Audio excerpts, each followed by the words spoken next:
Last video में हमने पढ़ा था about sales ratio and time ratio. So next step होता है apportionment of expenses. Okay, so apportionment of expenses जो है उनको यहाँ पे हमने 4 कैटेगरीज में बांटा हुआ है। ठीक है, तो फर्स्ट जो बेसिस है that is sale based item या variable expenses. Okay, so variable expenses में या फिर सेल बेस्ड आइटम में आता है सबसे पहले ग्रॉस प्रॉफिट, जिसको हम बोलते हैं रेवेन्यू फ्रॉम ऑपरेशंस। इसको हम सेल्स रेशो में बांटेंगे। Carriage outward, selling expenses, advertising, bad debts, cash discount, packing and distribution, commission on sales, travellers commission and free samples. इस तरह के जो भी आपको खर्चे दे रखे होंगे, जो भी आइटम्स दे रखी होंगी जो कि सेल्स के रिगार्डिंग है, तो उनको जब भी हम स्टेटमेंट बनाएंगे प्रॉफिट एंड लॉस की, तो वहाँ पे हम सेल्स रेशो में इनको डिस्ट्रीब्यूट करेंगे। ओके, सेल बेस्ड आइटम के बाद आता है टाइम बेस्ड आइटम। ओके, तो इसमें जो एक्सपेंसेस आते हैं वो फिक्स नेचर के होते हैं। जैसे यहाँ पे आप पढ़ोगे salaries, rent, audit fee, insurance, general expenses, stationery charges, depreciation on asset, administration expenses, office expenses, postage expenses, electricity charges. Such type of expenses are distributed in the pre and post incorporation period on the basis of time. Okay, the time ratio. Next is the post period items. So post period item mean that expenses arises only after incorporation. Okay, जब एक company बन जाती है तो ये खर्चे arise होते हैं, जैसे director fee, dividend, commission on shares, interest on debenture, preliminary expenses, goodwill return off, formation expenses and statutory audit fee.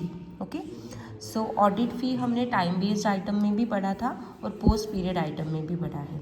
Okay, सो यहाँ पे जो है हम अलग अलग तरह के ऑडिट्स देखेंगे, तो उनके नेचर के अकॉर्डिंग हम इनको अपोर्शन करते हैं। Okay,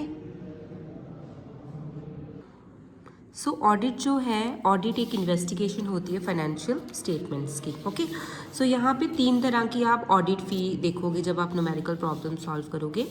so first one is audit fee simple, second one is statutory audit and third is the tax audit fee. Okay, this is statutory audit fee and tax audit fee. Okay, so one by one हम इनको समझेंगे। तो audit फ़ी जो है, ये जो simple audit फ़ी होगी ये इंटरनल ऑडिट के लिए होता है, इसको हम इंटरनल ऑडिट भी कह सकते हैं। सो इंटरनल ऑडिट आपको हमेशा सिंपल दिया होगा ऑडिट फ़ी। ओके, सो जब भी ऑडिट फ़ी दिया है तो इसको हम अलोकेट करेंगे on the basis of time ratio.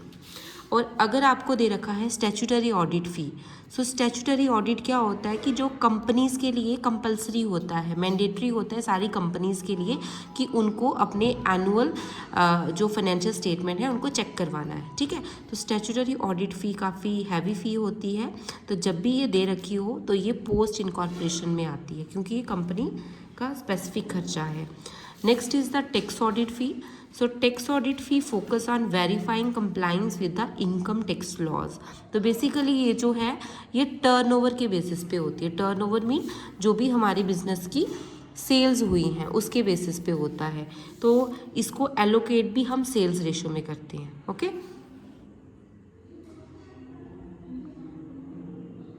सो ये जो पोस्ट पीरियड आइटम्स है इसमें आपका स्टैट्यूटरी ऑडिट फी आएगा। Okay, next is the prior period item.